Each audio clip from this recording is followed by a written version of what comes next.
ഇന്ന് നമ്മൾ ഈ ക്ലാസ്സിൽ പഠിക്കുന്നത് സിനിമയെക്കുറിച്ചാണ്. നമുക്കറിയാം, നമുക്ക് പഠിക്കാനുള്ളത് തിരക്കഥയെക്കുറിച്ചാണ്. അപ്പോൾ അതിൻ്റെ ആമുഖമായിട്ട് നമുക്ക് സിനിമയുടെ ചരിത്രത്തെക്കുറിച്ച് നോക്കാം. ലോകത്തിലെ ഏറ്റവും ജനപ്രിയ മാധ്യമമായിട്ട് അറിയപ്പെടുന്ന ഒന്നാണ് സിനിമ എന്ന് പറയുന്നത്. മറ്റ് കലകളെ അപേക്ഷിച്ച് എല്ലാ ആൾക്കാരോടും, എല്ലാ തരത്തിലുള്ള ആൾക്കാരോടും സംവദിക്കാൻ വേണ്ടിയുള്ള ഒരു കഴിവ് സിനിമ എന്ന് പറയുന്ന കലാരൂപത്തിനുണ്ട്. കാരണം അതിൻ്റെ ദൃശ്യപരവും സാങ്കേതികവുമായ അതിൻ്റെ സവിശേഷതകളാണ് ആ ഒരു ജനകീയ മാധ്യമമാക്കുന്നതിൽ അതിനെ പ്രാപ്തമാക്കുന്നത്. സിനിമയുടെ ചരിത്രത്തെക്കുറിച്ച് പറയുകയാണെങ്കിൽ, ഒരുപക്ഷെ പല രാജ്യങ്ങളിൽ പല കാലഘട്ടങ്ങളിലായി നടന്ന പരീക്ഷണ നിരീക്ഷണങ്ങളിലൂടെ രൂപപ്പെട്ടു വന്ന ഒരു മാധ്യമമാണ് സിനിമ എന്ന് പറയും. 1890കളിൽ തോമസ് ആൽവ എഡിസൺ തന്റെ ലാബിൽ വെച്ച് കിനിറ്റോസ്കോപ്പ് എന്ന് പറയുന്ന ഒരു ഉപകരണം ഉണ്ടാക്കി. ആ ഉപകരണം വഴിയാണ് ആദ്യമായിട്ട് ചിത്രം പ്രദർശിപ്പിക്കപ്പെട്ടത് എന്നാണ് പറയുന്നത്. ഈ സിനിമ സ്ക്രീനിലേക്ക് പ്രൊജക്റ്റ് ചെയ്യുന്ന ഉപകരണം ആദ്യമായി കണ്ടുപിടിക്കുന്നത് ഫ്രാൻസിസ് ജെങ്കിൻസ് എന്ന് പറയുന്ന വ്യക്തിയാണ്. ഈ എഡിസൺ കണ്ടുപിടിച്ചിരുന്ന ഉപകരണം ആർക്കും കൈമാറിയിരുന്നില്ല എന്നാണ് പറയുന്നത്. നമുക്കറിയാം, സിനിമയുടെ ഉപജ്ഞാതാക്കൾ അറിയപ്പെടുന്നത് ലൂമിയർ സഹോദരന്മാരാണ്. ഈ എഡിസന്റെ അടുത്ത് വന്ന് ലൂമിയർ സഹോദരന്മാർ ഈ ഉപകരണത്തെ കുറിച്ച് ചോദിച്ചുവെങ്കിലും അദ്ദേഹം അത് കൊടുത്തില്ല എന്നാണ് പറയുന്നത്. അങ്ങനെ അതിനു പകരം ഒരു ഉപകരണം കണ്ടെത്താൻ വേണ്ടി അവർ ശ്രമിക്കുകയും അങ്ങനെ അവര് സിനിമാറ്റോഗ്രാഫ് എന്ന് പറയുന്ന ഉപകരണം കണ്ടുപിടിക്കുകയും ചെയ്തു. അങ്ങനെ ലൂമിയർ സഹോദരന്മാർ 1895 ഡിസംബർ 28 ലോകത്ത് ആദ്യമായി ചലച്ചിത്ര പ്രദർശനം നടത്തി. മാത്രമല്ല, സ്റ്റാർ ഫിലിംസ് എന്ന പേരിലൊരു നിർമ്മാണ കമ്പനിയും അവർ സ്ഥാപിക്കുകയും ചെയ്തു. ലോകത്തിലെ തന്നെ ആദ്യത്തെ സിനിമ നിർമ്മാണ കമ്പനിയായിട്ടാണ് ഈ സ്റ്റാർ ഫിലിംസ് എന്ന് അറിയപ്പെടുന്ന സിനിമാ കമ്പനി അറിയപ്പെടുന്നത്. അന്നത്തെ ഈ ആദ്യ പ്രദർശനത്തില് ഒരു പ്രത്യേക ഉപകരണം വെച്ച് ചുമരിലേക്ക് ചിത്രങ്ങൾ കാണിച്ചപ്പോൾ ചലിക്കുന്ന മനുഷ്യന്മാരും, അന്ന് ഇങ്ങനെ ശബ്ദമൊന്നുമില്ലല്ലോ, ശബ്ദ സിനിമയല്ല, ചലിക്കുന്ന മനുഷ്യന്മാരും കുതിരകളും ഓടുന്ന തീവണ്ടിയൊക്കെ കാണിച്ചപ്പോൾ ആൾക്കാർ പരിഭ്രാന്തരായി ഓടി എന്ന് പറയുമ്പോൾ അത് അതിശയോക്തിപരമായിട്ട് ഇതിനെ കാണേണ്ടതില്ല. എഡിറ്റിംഗ് എന്ന് പറയുന്ന സാങ്കേതിക വിദ്യ ആദ്യമായിട്ട് ഉപയോഗിക്കുന്നത് ദ ഗ്രേറ്റ് ട്രെയിൻ ഡ്രോവറി എന്ന് പറയുന്ന ചിത്രത്തിൽ 1903 എഡ്വിൻ എസ് പോർട്ടറുടെ സിനിമയായിരുന്നു അത്. അതേമാതിരി ഡേവിഡ് മാർ ഗ്രിഫ്റ്റിന്റെ സിനിമയിലാണ് ക്ലോസപ്പ് എന്ന് പറയുന്ന സാങ്കേതിക വിദ്യ ആദ്യമായിട്ട് പ്രയോഗിക്കുന്നത്. അങ്ങനെ പല ആൾക്കാരുടെ പുതിയ പുതിയ സാങ്കേതിക കണ്ടുപിടുത്തങ്ങളുടെ തുടർച്ചയാണ് ഇന്ന് നമ്മൾ കാണുന്ന സിനിമ. ഇന്ത്യൻ സിനിമയിലേക്ക് വരികയാണെങ്കിൽ, ഇന്ത്യൻ സിനിമയുടെ പരമാചാര്യനായിട്ട് നമ്മൾ അറിയപ്പെടുന്നത് ദണ്ഡിരാജ് ഗോവിന്ദ ഫാൽക്കെ എന്ന് പറയുന്ന വ്യക്തിയാണ്. 1896 ഇന്ത്യയിൽ ആദ്യമായി സിനിമ പ്രദർശിപ്പിക്കുന്നത്. അത് ബോംബെയിൽ വെച്ചാണ് ആ പ്രദർശനം നടക്കുന്നത്. എന്നാൽ ഇന്ത്യയിൽ ആദ്യമായി ചിത്രം നിർമ്മിക്കുന്നത് 1911 RG ടോർണ, NG ചിത്രോ എന്നിവരുടെ പുണ്ടലിക് എന്ന് പറയുന്ന ചിത്രമാണ് ആദ്യമായിട്ട് അങ്ങനെ നിർമ്മിക്കപ്പെട്ടത്. അതൊരു നിശബ്ദ സിനിമയായിട്ടാണ് അറിയപ്പെടുന്നത്. 1913 ഇന്ത്യൻ സിനിമയുടെ പിതാവ് എന്നറിയപ്പെടുന്ന ദണ്ഡിരാജ് ഗോവിന്ദ ഫാൽക്കെയുടെ രാജ ഹരിശ്ചന്ദ്ര എന്ന് പറയുന്ന സിനിമ പുറത്തു വരുന്നത്.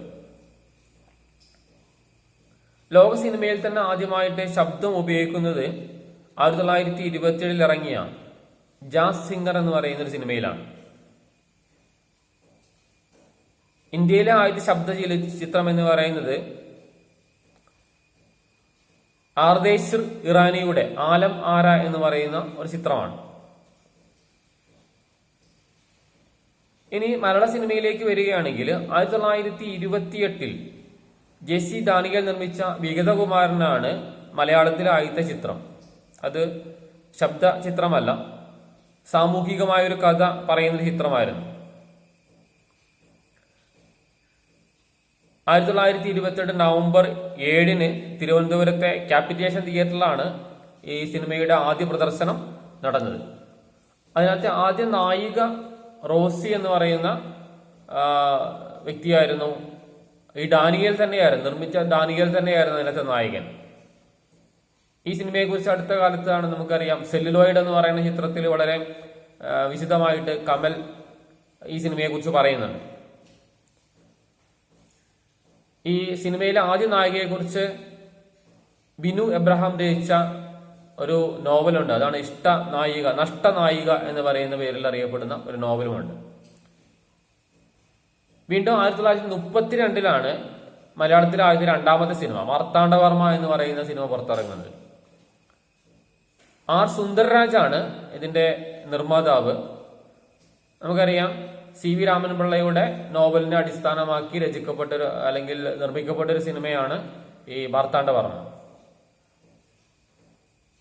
അത് ഒരു പക്ഷേ നോവലിനെ അടിസ്ഥാനമാക്കി സിനിമ സംവിധാനം ചെയ്യുന്ന അല്ലെങ്കിൽ സിനിമയുടെ കഥ കണ്ടെത്തുന്ന ഒരു രീതി തുടങ്ങുന്നതും ഈ സിനിമയോട് കൂടിയാണ്. കേരളത്തിലെ ആദ്യത്തെ ശബ്ദ സിനിമ എന്ന് പറയുന്നത് 1937 പുറത്തിറങ്ങിയ ബാലൻ എന്ന് പറയുന്ന സിനിമയാണ്. അത് TR സുന്ദരം നിർമ്മിച്ച് S നൊട്ടാണി സംവിധാനം ചെയ്ത ചിത്രമാണ്. നമുക്കറിയാം, പിന്നീട് മലയാള ചലച്ചിത്രം അതിന്റെ വികസനത്തിന്റെ പാതയിലേക്ക് വരികയാണ്. 1948 പുറത്തു വന്ന നിർമ്മല ആദ്യമായി പിന്നണി ഗായകരെ ഉപയോഗിച്ച് സിനിമ നിർമ്മിച്ച ഒന്നാണ് നിർമ്മല എന്ന് പറയുന്ന സിനിമ. അതിനകത്തെ ആദ്യത്തെ പിന്നണി ഗായിക സരോജിനി എന്ന് പറയുന്ന ഗായികയായിരുന്നു. ജി ശങ്കരക്കുപ്പന്റെ വരികൾക്ക് സരോജിനിയാണ് അതിനകത്ത് ഗാനം ആലപിച്ചത്. കൂടാതെ P ലീലയും ഗോവിന്ദറാവും ഒക്കെ അതിനകത്ത് പിന്നണി ഗായകരായിട്ട് രംഗപ്രവേശനം ചെയ്തു. പിന്നീട് നല്ല തങ്ക, ജീവിതം നവുക തുടങ്ങിയ സിനിമകൾ പുറത്തു വന്നു. അതിനകത്ത് ഏറ്റവും അന്നത്തെ കാലത്ത് സൂപ്പർ ഹിറ്റ് സിനിമയായിട്ട് അറിയപ്പെടുന്ന സിനിമയാണ് ഈ ജീവിത നായിക, അല്ലെങ്കിൽ ആ തരത്തിൽ അറിയപ്പെടുന്ന സിനിമയാണ്. 1952 മുതലാണ് സിനിമാ വ്യവസായം എന്ന് പറയുന്നത് ഒന്നുകൂടി സജീവമാകും. തുടർന്ന് 1961 പുറത്തിറങ്ങിയ കണ്ടം വെച്ച കോട്ട്. ആ കണ്ടം വെച്ച കോട്ടിന് പ്രത്യേകതയുണ്ട്. മലയാളത്തിലെ ആദ്യത്തെ കളർ സിനിമയാണ് ഈ കണ്ടം വെച്ച കോട്ട്.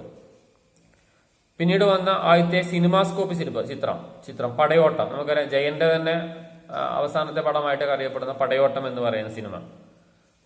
തുടർന്ന് നമുക്കറിയാം, അടുത്ത സാങ്കേതിക വിദ്യയായിട്ട് അറിയപ്പെടുന്ന ഒന്നാണ് ഈ 3D സിനിമ. മൈഡിയർ കുട്ടിച്ചാത്തൻ എന്ന് പറയുന്ന സിനിമ, അതും ഇന്ത്യയിൽ തന്നെ ആദ്യമായിട്ട് ആ സാങ്കേതിക വിദ്യ ഉപയോഗിക്കുന്ന സിനിമയാണ്. 1954 രാമു കാര്യാട്ടും P ഭാസ്കരനും ചേർന്ന് സംവിധാനം ചെയ്ത നീലക്കുയിൽ, അന്നത്തെ കാലഘട്ടത്തിലെ ആ സിനിമ ദേശീയ പുരസ്കാരത്തിന് മാത്രമല്ല ഒത്തിരിയേറെ ശ്രദ്ധിക്കപ്പെട്ട സിനിമയായിട്ടാണ് ഈ നീലക്കുയിലിനെ അറിയപ്പെടുക. പിന്നീട് രാമു കാര്യായിട്ട് സംവിധാനം ചെയ്ത മിക്ക ചിത്രങ്ങളും നോവലിന്റെ പശ്ചാത്തലത്തിലുള്ളതായിരുന്നു. പ്രത്യേകിച്ച് ഒന്ന് ചെമ്മീൻ, അത് നമുക്കറിയാം, തകഴിയുടെ ചെമ്മീൻ എന്ന നോവലിനെ അധികരിച്ചുകൊണ്ട് നിർമ്മിക്കപ്പെട്ട സിനിമയാണ്. മുടിയനായ പുത്രൻ, അത് ഭാസിയുടെ നോവലിനെ അടിസ്ഥാനമാക്കിയിട്ടുള്ളതാണ്. SK പൊറ്റക്കാടിന്റെ നോവലിനെ അടിസ്ഥാനമാക്കിയിട്ട് മൂടുപടം എന്ന സിനിമ ഒക്കെ ഈ ഗണത്തിൽ ഉൾപ്പെടുത്താവുന്നതാണ്. MD വാസുദേവൻ നായർ ചലച്ചിത്ര രംഗത്തേക്ക് കടന്നു വന്ന സിനിമയാണ് മുറപ്പെണ്ണ് എന്ന് പറയുന്ന സിനിമ. മാത്രമല്ല, പുതിയൊരു എന്താ പറയുക, രചന അല്ലെങ്കിൽ നിർമ്മാണ രീതി അവലംബിക്കുന്ന സിനിമയൊക്കെ ആയിട്ടാണ് ഇതിനെക്കുറിച്ച് പറയുന്നത്. 1955 പുറത്തിറങ്ങിയ ന്യൂസ് പേപ്പർ ബോയ്. ഈ സിനിമയ്ക്ക് ഒരു പ്രത്യേകതയുണ്ട്. മലയാളത്തിലെ ആദ്യത്തെ റിയലിസ്റ്റിക് സിനിമയായിട്ട് അറിയപ്പെടുന്നത് ഈ ന്യൂസ് പേപ്പർ ബോയിയാണ്. P രാംദാസ് ആയിരുന്നു ഇതിന്റെ സംവിധായകൻ. തുടർന്ന് P Bhaskaran, Ramu Kariat, PN Menon, Vincent തുടങ്ങിയ സംവിധായകർ ഈ മലയാള സിനിമയെ മുന്നോട്ട് കൊണ്ടുപോയി നയിച്ചു. ആ കാലഘട്ടത്തിലെ പ്രധാനപ്പെട്ട നായകന്മാരായിരുന്നു സത്യനും നസീറും ഷീലയും മധുവും ഉമ്മറും കൊട്ടാരക്കര ശ്രീധരൻ നായരും അടൂർ ഫാസിയും ഒക്കെ. ശാരദ, ജയൻ തുടങ്ങിയ ആൾക്കാരൊക്കെ ഈ കാലഘട്ടത്തിൽ താരപരിവേഷത്തോട് ഉയർത്തപ്പെട്ട ആൾക്കാരാണ്. 1972 അടൂർ ഗോപാലകൃഷ്ണൻ സംവിധാനം ചെയ്ത സ്വയംവരം എന്ന സിനിമ മലയാള സിനിമയുടെ ഭാഷ്യത്തില് ചലനം സൃഷ്ടിച്ച അല്ലെങ്കിൽ പുതിയ തുടക്കം കുറിച്ചൊരു സിനിമയായിട്ട് അറിയപ്പെടുന്നതാണ്. 1973 MD സംവിധാനം ചെയ്ത നിർമ്മാല്യം നായക സങ്കല്പത്തെയും സിനിമയുടെ ഉള്ളടക്കത്തെയും തിരുത്തി കുറിച്ച സിനിമയായിട്ട് അറിയപ്പെടുന്ന ഒന്നാണ് MDയുടെ നിർമാല്യം. അങ്ങനെ ഈ കലാസിനിമ, സമാന്തര സിനിമ എന്ന് പറയുന്ന രണ്ട് പ്രത്യേകതരം സിനിമകൾ ഈ ഒരു കാലഘട്ടത്തിൽ ഉദയം ചെയ്യുന്നു എന്നുള്ളതും പ്രധാനപ്പെട്ടതാണ്. G Aravindan, KP Kumaran, KG George, PA Backer, Padmarajan തുടങ്ങിയ സിനിമകളൊക്കെ ഈ കാലഘട്ടത്തിൽ ശ്രദ്ധേയമായ വിജയം നേടിയ സിനിമകളുമാണ്. വീണ്ടും 1980 ആകുമ്പോഴത്തേക്കും വീണ്ടും മലയാള സിനിമ കൂടുതൽ ജനകീയമായി. ഭരതനും പവിത്രനും ലെനിൻ രാജേന്ദ്രനും ഷാജിയൻ കരുണും മോഹനും IV ശശിയും ബാലേന്ദ്രമേനോനും സത്യനന്ദിക്കാടും ഒക്കെ ഈ രംഗത്തേക്ക് കടന്നു വന്നു. അവരുടേതായ സംഭാവനകൾ ഈ സിനിമയ്ക്ക് നൽകുന്നുണ്ട്.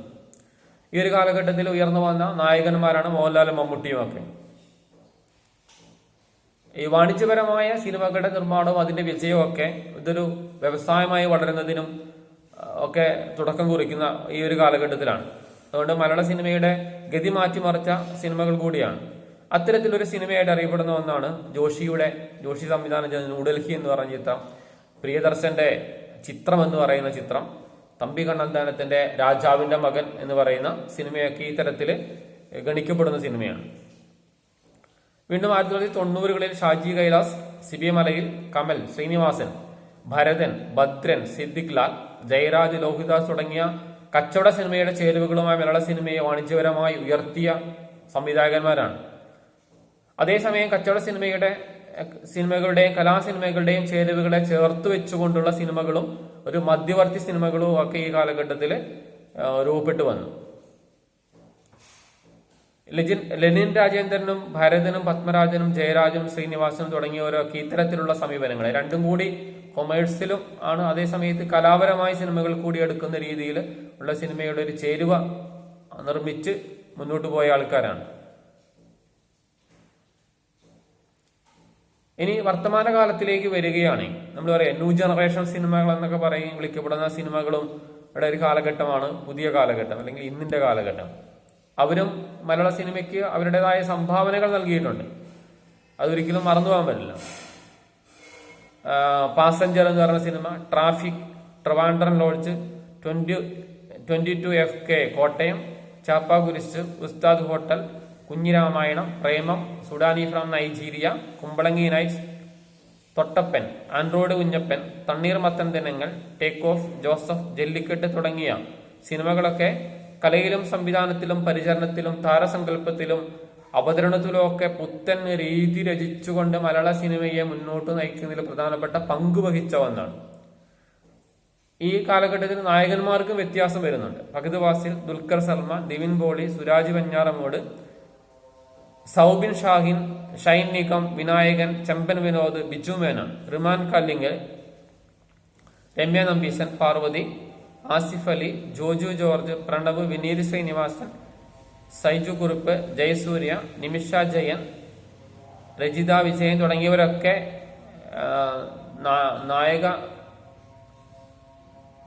നായികാ പദവിയിലേക്ക് ഉയർത്തപ്പെടുന്ന ഒരു കാലഘട്ടം കൂടിയാണ്.